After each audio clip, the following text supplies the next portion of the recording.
നമസ്കാരം, ഷ്യാംസ് വ്ലോഗിൻ്റെ പുതിയൊരു വീഡിയോയിലോട്ട് എല്ലാവർക്കും സ്വാഗതം. ഇന്ന് ഞാൻ എത്തിയിരിക്കുന്നത് പത്തനംതിട്ട ജില്ലയിലെ ചുരുളിക്കോട്ടുള്ള പ്രസാദിയുടെ പെറ്റ് ഫാമിലെ വിശേഷങ്ങളുമായിട്ടാണ്.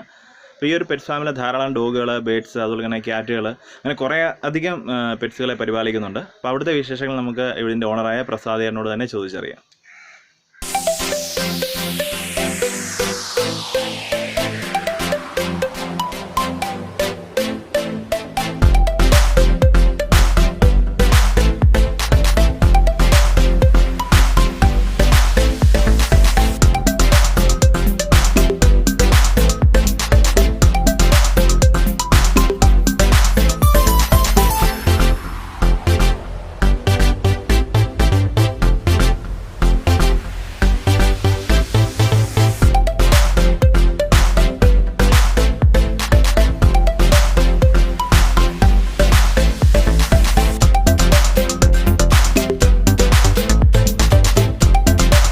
എൻ്റെ പേര് പ്രസാദാണ്. ഞാൻ വീട് പത്തനംതിട്ടയാണ്. ഞാൻ ഒരു ഡോഗ് ഫാമും പിന്നെ കുറച്ച് ബേഡ്സിൻ്റെ ഇതും ചെയ്യുന്നുണ്ട്. ഞാനിപ്പോൾ തുടങ്ങിയിട്ട് 2000 ഞാൻ തുടങ്ങിയതാണ്. ഇപ്പോൾ ഒരു ഏകദേശം 20 വർഷത്തോളമായി. കുഴപ്പമില്ലാതെ പോകുന്നുണ്ട്. എനിക്ക് ഒരു 10-18 ഡോഗ്സ് ഉണ്ട്. എല്ലാം ഞാൻ മീറ്റ് ചെയ്യിപ്പിക്കുന്ന മെയിലുകളാണ്. German shepherd, Labrador, Rottweiler, Doberman, pug, dash, Pomeranian, boxer, ഇങ്ങനെ കുറേ വെറൈറ്റികളാണ് എൻ്റെ കയ്യിൽ കിടക്കുന്നത്.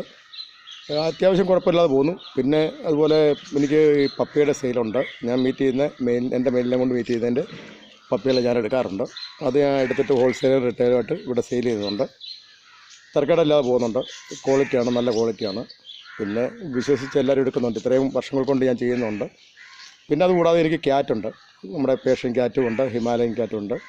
അതിൻ്റെ കിറ്റിനെ ഞാൻ സെയിൽ ചെയ്യുന്നുണ്ട്. പിന്നെ അതുപോലെ ബേഡ്സ് എന്ന് പറയുമ്പോൾ നമ്മുടെ ആഫ്രിക്കൻ ലവ് ബേഡ്, പിന്നെ കോക്കറ്റെയിൽ, നമ്മുടെ ഫിഞ്ചസ് എന്ന് പറഞ്ഞ ഒരു വെറൈറ്റി ഉണ്ട്. അത് കഴിഞ്ഞ് ജാവ, പിന്നെ നമ്മുടെ ഡയമണ്ട് ഡോഗ്, ഇതുകൂടാതെ പിന്നെ എനിക്ക് പ്രാവ്, ഇങ്ങനെ ഇത്രയും വെറൈറ്റിയിലാണ് ഞാൻ ഇപ്പോൾ ചെയ്തുകൊണ്ടിരിക്കുന്നത്. ഞാനും ഉണ്ട്, എൻ്റെ മോനും ഉണ്ട്. ഞങ്ങൾ എന്നോടാണ് ചെയ്യുന്നത്. ഇവിടെ 12 ഷോപ്പുകളിൽ കൊടുക്കാറുണ്ട്. പിന്നെ ഇവിടെ വീട്ടിൽ ആൾക്കാർ വന്ന് വാങ്ങുന്നുമുണ്ട്. കുഴപ്പമില്ലാതെ പോകുന്നു. പ്രസാദ ചേട്ടൻ ഇപ്പോൾ ഒരു 20 വർഷത്തിൽ കൂടുതലായിട്ട് ഈ ഒരു പെറ്റ്സിൻ്റെ കൂടെ ഉണ്ട്. അപ്പോൾ ഇതെങ്ങനെയാണ് ചേട്ടന്, അത് എന്ന് മുതലാണ് ഇത് തോന്നിയത് നമുക്കൊരു നല്ലൊരു ഉപജീവന മാർഗ്ഗമാക്കി ഇതിനെ മാറ്റാം, അല്ലാന്നുണ്ട് ഈ ഒരു മേഖലയിലോട്ട് ചേട്ടൻ എങ്ങനെയാണ് കടന്നെത്തിയത്? ഞാനിത് തുടങ്ങി, ഞാൻ പറയില്ലേ, ഞാൻ 2000-ലാണ് ഇത് സ്റ്റാർട്ട് ചെയ്യുന്നത്. അന്ന് ഞാനൊരു ബിസിനസ് പരമായിട്ട് നോക്കിയില്ല. 1-2 ഡോഗ്സിനെ ഇതുപോലെ എനിക്കൊരു ഹോബിയായിട്ട് ഞാൻ വളർത്തി കഴിഞ്ഞപ്പോൾ ഇങ്ങനെ പലരും അതിൻ്റെ ഇടയ്ക്ക് ഇങ്ങനെ പപ്പിയെ അന്വേഷിച്ച് വരികയും പിന്നെ അതിനെ കൊണ്ട് മീറ്റ് ചെയ്യിപ്പിക്കാനായിട്ടുള്ള ആൾക്കാർ വരികയും ചെയ്തു. ഞാൻ ആദ്യം ഇതിനെപ്പറ്റി ഇങ്ങനെ കൂടുതലായിട്ട് ചിന്തിച്ചില്ല, ഒരു ഹോബിയായിട്ട് തന്നെ ചെയ്ത്. അത് കഴിഞ്ഞപ്പോഴാണ് എനിക്ക് ഇങ്ങനെ പപ്പിയെ തിരക്കി വരികയും മീറ്റ് ചെയ്യാനായിട്ട് ആൾ വരികയും ചെയ്ത് കഴിഞ്ഞപ്പോഴാണ് ഞാൻ വിചാരിച്ചു ബ്രീഡിങ് കൂടെ തുടങ്ങാമെന്ന് വിചാരിച്ചു. ഫീമെയിലിനെ വളർത്തി അത്യാവശ്യം തിരക്കിടില്ലാതെ ഞാൻ പപ്പിയെ എടുത്ത് സെയിൽ ചെയ്തുകൊണ്ടിരിക്കുന്ന സമയത്താണ് എനിക്ക് ആ പപ്പിയെ കൊണ്ട് തികയാതെ വന്നപ്പോഴാണ് ഞാൻ പുറത്തുനിന്ന് എൻ്റെ മെയിലിനെ കൊണ്ട് മീറ്റ് ചെയ്യിപ്പിച്ചിട്ട് അതിൻ്റെ കുഞ്ഞുങ്ങളെ എടുത്ത് സെയിൽ ചെയ്യുന്നത്. എനിക്ക് അത്യാവശ്യം നല്ല രീതിയിൽ തന്നെ പോകുന്നുണ്ട്, കുഴപ്പമില്ലാതെ. വീട്ടിലെ കാര്യങ്ങളെല്ലാം നടക്കുന്നുണ്ട്. പിന്നെ നമ്മുടെ കാര്യങ്ങളൊക്കെ നടക്കുന്നുണ്ട്. ഒരു ഉപജീവന മാർഗ്ഗമായിട്ട് തന്നെ ഞാനിത് മുന്നോട്ട് കൊണ്ടുപോകുന്നതും അതിനകത്ത് എനിക്ക് നല്ല പ്രയോജനമുണ്ട്. മറ്റുള്ളവർക്ക് അന്നേരം ഇത് ചെയ്യാം. കാരണം ആരംഭത്തിൽ നമ്മൾ ഒരുപാട് ഡോഗിനെ വളർത്താതെ 1-2 ബ്രീഡിനെ ലളിതമായിട്ട് വളർത്താൻ പറ്റുന്ന ബ്രീഡിനെ വളർത്തി അതിൽ നിന്ന് നമുക്ക് കുറച്ച് പരിചയമായി കഴിയുമ്പോൾ പിന്നെ നമുക്ക് മുന്നോട്ട് പോകാം. ഇപ്പോൾ ചേട്ടൻ ഇപ്പം ഇത്രയും വർഷമായിട്ട് ഈ ഒരു ഫീൽഡിലുണ്ട്. ചേട്ടൻ ഇപ്പം ഏതൊക്കെ വെറൈറ്റി ബ്രീഡ്സിനെയാണ്, ഡോഗ്സിനെ വളർത്തിയിട്ടുള്ളത്? അല്ലെന്നുണ്ടെങ്കിൽ ഇത്രയും വളർത്തിയതിൽ ഏതിനെയാണ് മനസ്സുകൊണ്ടൊരു ഇഷ്ടമുള്ള ബ്രീഡ് ഏതാണ്? എനിക്ക് ഏറ്റവും ഇഷ്ടപ്പെട്ട ബ്രീഡ് എന്ന് പറയുമ്പോൾ ജർമ്മൻ ഷെപ്പേർഡും ലാബും റോട്ടുമാണ്. പിന്നെ വളർത്താൻ തന്നെയാണെങ്കിൽ ഏറ്റവും നമുക്ക് ബുദ്ധിമുട്ട് കുറഞ്ഞതാണ് ലാബും ഡോബർമാനും. കാരണം ഡോബർമാൻ എന്നൊക്കെ പറയുമ്പോൾ ഇതിന് ഹെയറിൻ്റെ വളരെ കുറവാണ് ഡോബർമാനും ലാബിനും. അതുകൊണ്ട് നമുക്ക് മെയിൻറ്റെയിൻ ചെയ്യാൻ എളുപ്പമാണ്. പിന്നെ സ്കിൻ കംപ്ലയിൻറ്റ് ഇവർക്ക് 2 പേർക്കും കുറവാണ്. പിന്നെ നമ്മൾ നല്ല രീതിയിൽ നോക്കാമെങ്കിൽ ഇങ്ങനെ മറ്റ് രോഗങ്ങളോ അല്ലെങ്കിൽ സ്കിൻ കംപ്ലയിൻറ്റോ ഒന്നും വരാറില്ല. എൻ്റെ ഡോഗിനൊക്കെ ഞാൻ ഹോസ്പിറ്റലിൽ കാണിക്കുന്നേ ഇല്ല. അത്യാവശ്യം എന്തെങ്കിലും പിന്നെ നമുക്ക് വിരയ്ക്കുള്ള മരുന്നോ പിന്നെ പേയുടെ കുത്തിവെപ്പോ പിന്നെ വാക്സിനേഷനോ അങ്ങനെ ഉണ്ടെങ്കിൽ മാത്രമേ ഞാൻ ഡോക്ടറെ കാണിക്കുന്നുള്ളൂ. പിന്നെ വിരയുടെ ടാബ്ലറ്റ് തന്നെ ഞാൻ തന്നെ എനിക്കറിയാവുന്ന രീതി ഞാൻ ചെയ്യുകയാണ്. അത് നല്ല ഫലപ്രദമാകുന്നുണ്ട്. അപ്പോൾ ചേട്ടൻ ഇപ്പോൾ ഇത്രയും വർഷമായിട്ട് ഡോഗ്സിനെ ഒന്നും ഹോസ്പിറ്റലിൽ കാണിക്കുന്നില്ലെന്ന് പറഞ്ഞു. അപ്പോൾ സ്വന്തമായിട്ടുള്ള ട്രീറ്റ്മെൻ്റ് ആണെന്ന് പറഞ്ഞു. അപ്പോൾ പൊതുവേ ഈ ഡോഗ്സിനൊക്കെ നമ്മുടെ ക്ലൈമറ്റിൽ വരാൻ ചാൻസ് ഉള്ള അസുഖങ്ങൾ എന്തൊക്കെയാണെന്ന് പറയാമോ? അസുഖം എന്ന് പറയുന്നത് പ്രധാനപ്പെട്ട അസുഖം എന്ന് പറയുന്നത് സ്കിൻ കംപ്ലയിൻറ്റാണ്. സ്കിൻ കംപ്ലയിൻ്റ് എന്ന് പറയുമ്പോൾ നമ്മൾ ഈ നനഞ്ഞ തറയിലൊക്കെ ഇതിനെ കിടത്തുമ്പോഴാണ് സ്കിന്നിന് കംപ്ലയിൻറ്റ് വരുന്നത്. പിന്നെ ആവശ്യമില്ലാതെ ഈ ചൂടാണെന്ന് പറഞ്ഞൊക്കെ എപ്പോഴും ഇതിനെ ദേഹത്ത് വെള്ളം നനപ്പിക്കുകയും പിന്നെ കൂടിനകത്ത് വെള്ളം അടിച്ചിടുമ്പോൾ ഈർപ്പം കൊണ്ട് സ്കിൻ കംപ്ലയിൻറ്റ് എത്രയും പെട്ടെന്ന് വരാൻ സാധ്യത കൂടുതലാണ്. അതുകൊണ്ട് ഏറ്റവും നല്ലത് ഡ്രൈ ആയിട്ടുള്ള സ്ഥലങ്ങളിൽ ഇടുക. പിന്നെ ഈ ചൂട് കാലാവസ്ഥയിൽ ഇതിന് നമ്മൾ ഒരുപാട് ചൂട് കൊള്ളിക്കാതെ മരത്തണലിലൊക്കെയുള്ള ആയിരിക്കണം കൂടുകൾ. പിന്നെ അഥവാ ചൂടെടുത്ത കൂടുണ്ടെങ്കിൽ നമുക്ക് പുറത്ത് പറമ്പിലെവിടെയെങ്കിലും തണലത്ത് ഇറക്കി കെട്ടാം. അപ്പോൾ മണ്ണിനകത്ത് ഒരു തണുപ്പ് കൊണ്ട് കിടക്കാം. എന്നാലും അത് ഒരുപാട് സമയം ആകരുത്. കാരണം അങ്ങനെ ആയി കഴിയുമ്പോൾ ഈർപ്പം കൂടുതലായി കഴിഞ്ഞാൽ സ്കിൻ കംപ്ലയിൻറ്റ് ഡെഫിനറ്റായിട്ട് വരും. പിന്നെ വിരയ്ക്ക് മരുന്ന് കൊടുക്കാതിരിക്കുമ്പോഴൊക്കെ കംപ്ലയിൻറ്റ് വരും. ഇത് പൊമറേനിയൻ സ്പിറ്റാണ്. ഇത് നമ്മുടെ മെയിലിനെ കൊണ്ട് മീറ്റ് ചെയ്യിപ്പിച്ച ഉണ്ടായ പപ്പിയാണ്. ഇതിപ്പോൾ 35 ദിവസം ആയ പപ്പിയാണ്. ഇത് ആവറേജ് ഒരു 2750-3000 രൂപ റേഞ്ച് ഞാൻ സെയിൽ ചെയ്യുന്നുണ്ട്. എൻ്റെ മെയിലിനെ കൊണ്ട് മീറ്റ് ചെയ്യിപ്പിച്ചപ്പം 6 കുഞ്ഞാണ് ഉണ്ടായത്. അതിനകത്ത് മെയിലിൻ്റെ ഈ ബ്ലാക്ക് ആൻഡ് വൈറ്റ് ഉണ്ട്, പിന്നെ ഇതിൻ്റെ ഗോൾഡനും ഉണ്ട്. പിന്നെ അതുപോലെ നമ്മുടെ ഈ ലാബഡോറിൻ്റെ പപ്പിയുണ്ട്, ജർമ്മൻ ഷെപ്പേർഡ്, റോഡ്വീലർ. അതുപോലെ ജർമ്മൻ ഷെപ്പേർഡ് ആകുമ്പോൾ ഒരു 10 രൂപ ആ റേഞ്ച് തൊട്ട് മേപ്പെട്ട് പോകും. ലാബഡോർ ആകുമ്പോൾ ഒരു 6000-6500 ആ റേഞ്ചിൽ പോകുന്നുണ്ട്. പിന്നെ നമ്മുടെ പഗിൻ്റെ ആകുമ്പോൾ 9 രൂപ റേഞ്ചിൽ. അതുപോലെ ഡോവർമാൻ്റെ 7 രൂപ 8 രൂപ ആ റേഞ്ചിൽ പോകുന്നുണ്ട്. റോട്ടിൻ്റെ ഒരു 10 രൂപ റേഞ്ച് പപ്പി പോകുന്നുണ്ട്. പിന്നെ ഇതിൻ്റെ ഫുഡെന്ന് പറയുമ്പോൾ നമ്മളിപ്പോൾ നമ്മുടെ കുഞ്ഞുങ്ങളെ നോക്കുന്ന പോലെ തന്നെ നോക്കണം നമുക്ക്. കാരണം എന്ന് പറഞ്ഞാൽ വളരെ കട്ടി കുറഞ്ഞ മൃദുവായിട്ടുള്ള ആഹാരങ്ങളാണ് കൊടുക്കേണ്ടത്. ഇതിപ്പോൾ നമ്മുടെ പെറ്റ് ഷോപ്പിലും മറ്റ് വെറ്റിനറി മെഡിക്കൽ സ്റ്റോറിലൊക്കെ കിട്ടാറുണ്ട്. റോയൽ കനാൽ എന്ന് പറയുന്ന ഒരു സ്റ്റാർട്ടർ ഫുഡുണ്ട്. അതും നമ്മുടെ ലാക്ടോജിൻ എന്ന് പറഞ്ഞ കുഞ്ഞുങ്ങൾ കൊടുക്കുന്നതിൻ്റെ പാൽപ്പൊടി, ഇത് രണ്ടും കൂടെ മിക്സ് ചെയ്താണ് ഇതിന് കൊടുക്കുന്നത്. ഒരു ദിവസം ഒരു 3 നേരം. അത് ഇതിൻ്റെ കുഞ്ഞുങ്ങളുണ്ടായി പപ്പി ഉണ്ടായി കഴിഞ്ഞതിന് ശേഷം ഒരു 30 ദിവസം കഴിയുമ്പോൾ നമ്മൾ ഇതിൻ്റെ മദറിൻ്റെ കൂടെ ഇതിൻ്റെ മാറ്റി കഴിഞ്ഞിട്ട് നമ്മൾ ഫീഡ് ചെയ്യും ഫുഡ്. അപ്പോൾ ഈ രീതിയിൽ ഫുഡ് കൊടുക്കും. ഒരു ദിവസം 3 നേരമായിട്ട് വളരെ കുറച്ച് ആഹാരം കൊടുക്കും. കാരണം ഓവറായിട്ട് ആഹാരം കൊടുക്കുമ്പോൾ ദഹനക്കേടും അങ്ങനെയുള്ള പ്രശ്നങ്ങൾ ഉണ്ടാകാറുണ്ട്. അപ്പോൾ അതുകൊണ്ടൊരു മിതമായിട്ട് ഉള്ള രീതിയിൽ ഫുഡ് കൊടുത്തു കഴിഞ്ഞ് നമ്മളൊരു 3 മാസം 4 മാസം ആയി കഴിയുമ്പോൾ പിന്നെ നമ്മുടെ വീട്ടിലെ ആഹാരങ്ങൾ കൊടുത്ത് വളരെ ഈസി ആയിട്ട് തന്നെ വളർത്താവുന്നതാണ്. ഇതൊക്കെ എന്ന് പറയുമ്പോൾ ചെറിയ ബ്രീഡായതുകൊണ്ട് നമ്മുടെ അത്യാവശ്യം ഇപ്പോഴത്തെ ജീവിതം എന്ന് പറയുമ്പോൾ ഫ്ലാറ്റിലൊക്കെ ആണല്ലോ. അങ്ങനെ ഫ്ലാറ്റിലൊക്കെ വളർത്താം, വീടിന് ഉള്ളിൽ തന്നെ വളർത്താം.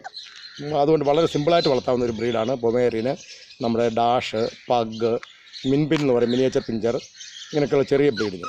മറ്റേ ലാബിനെയൊക്കെ അത്യാവശ്യം ചിലർ വീടിനുള്ളിൽ തന്നെ വളർത്തുന്നുണ്ട്. പിന്നെ അല്ലാതെ വീടിന് പുറത്തും വളർത്തുന്നുണ്ട്. അത് ലാബഡോർ എന്ന് പറയുമ്പോൾ ഒരു പെറ്റ് ഡോഗാണ്. ഈ പൊമേറിയൻ എന്ന് പറയുമ്പോൾ പെറ്റ് ഡോഗും അതുപോലെ ഒരു വാച്ച് ഡോഗുമാണ്. പിന്നെ അതുപോലെ നമ്മുടെ പഗ്, ഇതൊക്കെ ഒരു പെറ്റ് ഡോഗാണ്.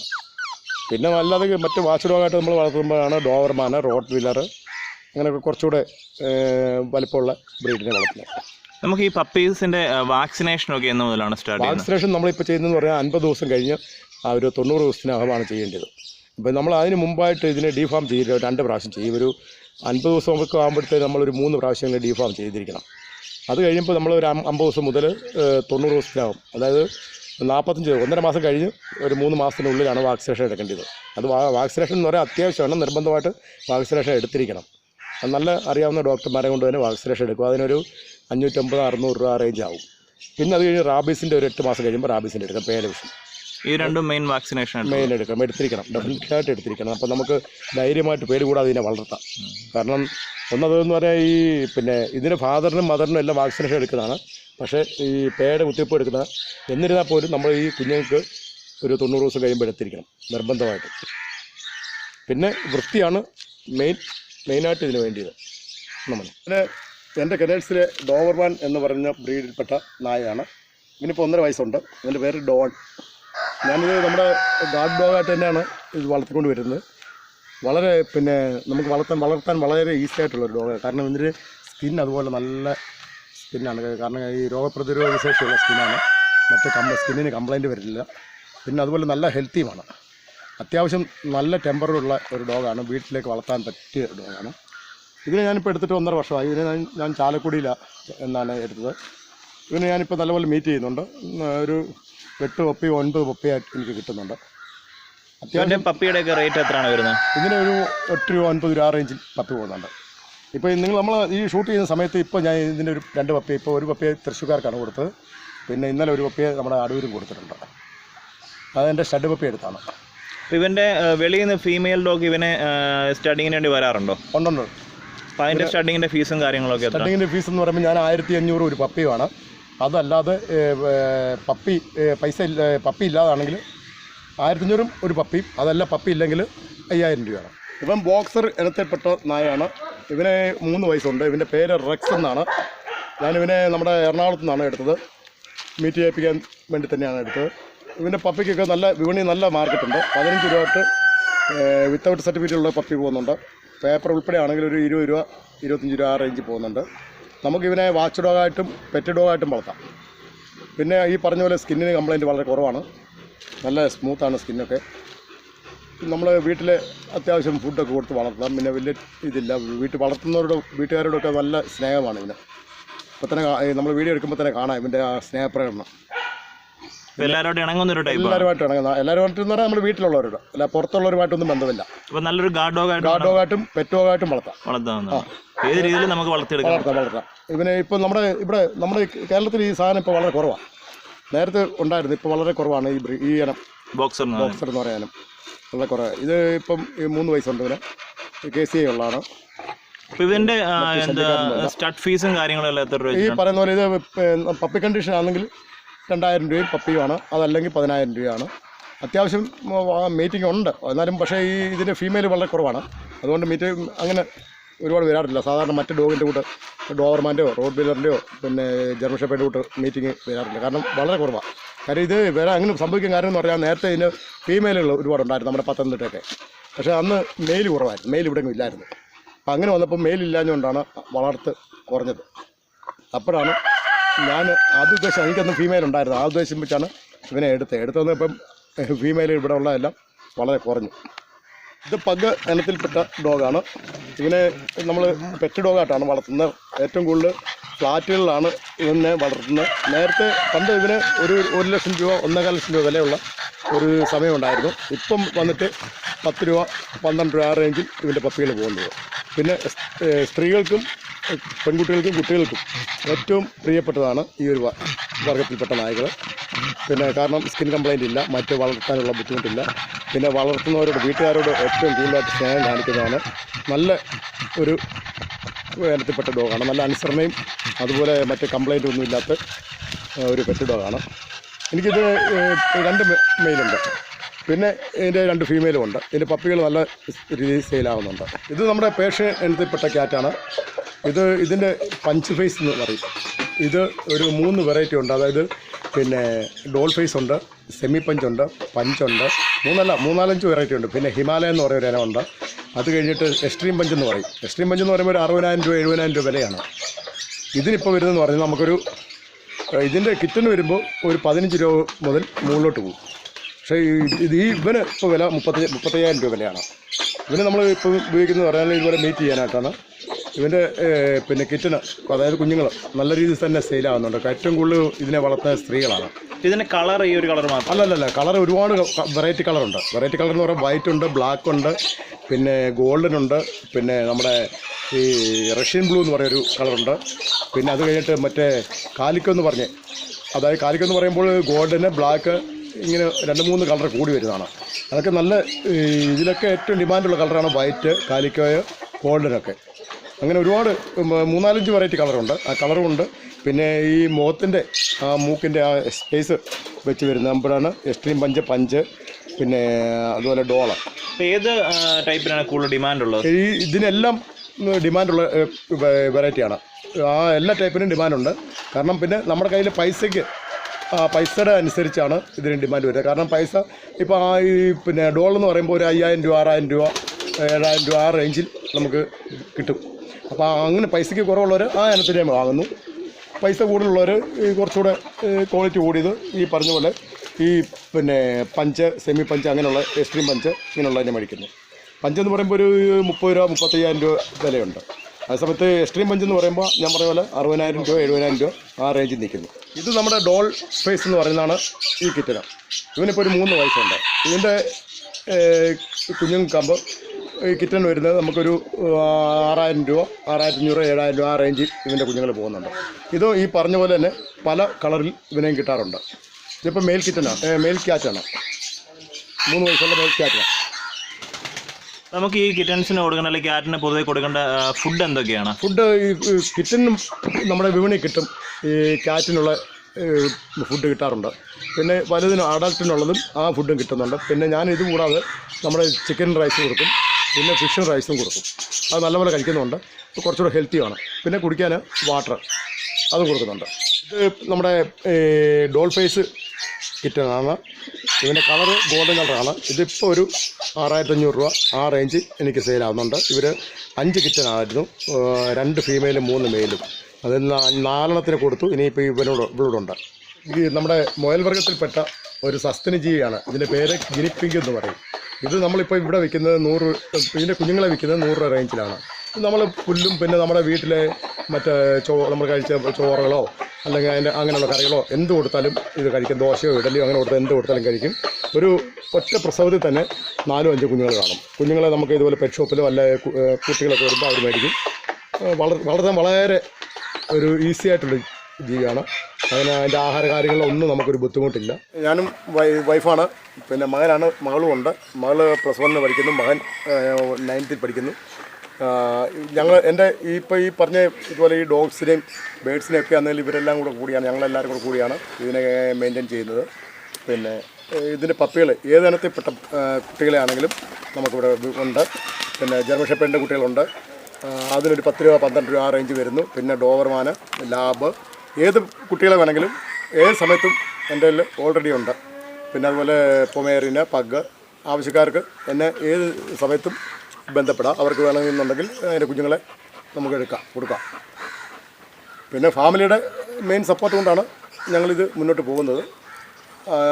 എനിക്ക് എവിടെയും ട്രാവലിംഗ് ചെയ്യേണ്ട സമയത്താണെങ്കിലും വീട്ടിലുള്ള വൈഫോ മോനോ ഒക്കെയാണ് ഫുഡ് കൊടുക്കുന്നത്, പിന്നെ മറ്റു കാര്യങ്ങളെല്ലാം നോക്കുന്നത്. ഇത്രയും ഡോഗ്സിനെ അല്ലെന്നുണ്ടെങ്കിൽ ബേഡ്സിനെ ഇതിനെല്ലാം നമ്മുടെ ഈ ഒരു വീടിനോട് ചേർന്ന ഫാമിൽ സെറ്റ് ചെയ്തിട്ടുണ്ട്. അപ്പോൾ ഈ നാട്ടുകാരുടെ സപ്പോർട്ട് എങ്ങനെയാണ് ഇതിനകത്ത്? നാട്ടുകാരെല്ലാം വളരെ നല്ല രീതിയിലാണ് എനിക്ക് സപ്പോർട്ട് ചെയ്യുന്നത്. അത്യാവശ്യം എൻ്റെ ഡോഗൊക്കെ കുരയ്ക്കുകയും ബഹളം വെക്കുകയൊക്കെ ചെയ്യും. പക്ഷേ എല്ലാവരും അതിൻ്റെ അനുസരിച്ച് എന്നോട് സഹകരിക്കുന്നുണ്ട്. അവർക്കാർക്കും ബുദ്ധിമുട്ടൊന്നുമില്ല. പിന്നെ കഴിവതും ഞാൻ നാട്ടുകാരെ ബുദ്ധിമുട്ടിക്കാതെ തന്നെയാണ് ഇതുങ്ങളെ വളർത്തുന്നത്. ഞാൻ അഴിച്ചു വിടുവാണെങ്കിൽ എൻ്റെ കോമ്പൗണ്ട് വിട്ട് ഇവർ വെളിയിൽ പോകാറില്ല. മറ്റൊരാളിനെ കടിക്കുകയോ അല്ലെങ്കിൽ അവരെ കാണുമ്പോൾ ബഹളം ഉണ്ടാക്കുകയോ അങ്ങനെയുള്ള യാതൊരു പ്രശ്നങ്ങളും എൻ്റെ ദൈവം സഹായിച്ച് ഇതുവരെ എൻ്റെ ഡോഗിൽ നിന്നുണ്ടായിട്ടില്ല. വളരെ അവർ ശാന്തരായിട്ടാണ് ഇവിടെ കഴിയുന്നത്. നമ്മൾ പറയുന്ന എല്ലാം അനുസരിക്കുന്നുണ്ട്. അവരെ എങ്ങനെ കെയർ ചെയ്യുന്നു അതനുസരിച്ച് അവർ തിരിച്ച് നമ്മളെ ഇങ്ങോട്ട് കെയർ ചെയ്യുന്നുണ്ട്.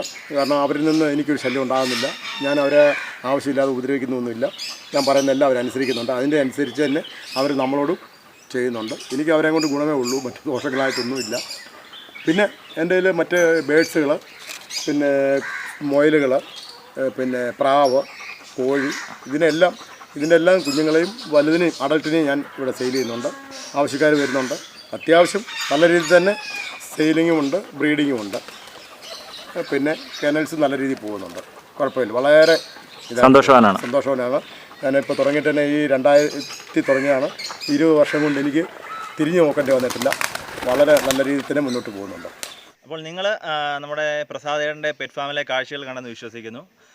നിങ്ങൾക്ക് എന്താ പറയുന്നത്, പെറ്റ്സുമായിട്ട് ബന്ധപ്പെട്ട എന്തെങ്കിലും ഡൗട്ട് ഉണ്ടെന്നുണ്ടെങ്കിൽ നമുക്ക് പ്രസാദേട്ടനെ ബന്ധപ്പെടാവുന്നതാണ്. അതുപോലെ തന്നെ ഡോഗ്സിൻ്റെ അഡൾട്ടായാലും പപ്പി ആയാലും ഏത് ബ്രീഡായാലും നിങ്ങൾക്ക് ആവശ്യമുണ്ടെന്നുണ്ടെങ്കിൽ നമ്മുടെ നക്ഷത്ര കെനലുമായിട്ട് ബന്ധപ്പെടാം. പ്രസാദേട്ടൻ്റെ നമ്പർ ഞാൻ വീഡിയോടൊപ്പം ഷെയർ ചെയ്യുന്നുണ്ട്. അപ്പോൾ നമുക്ക് വേറെ കുറച്ച് കാഴ്ചകളുമായിട്ട് അടുത്ത വീഡിയോയിൽ കാണാം. അതുവരേക്കും ബൈ.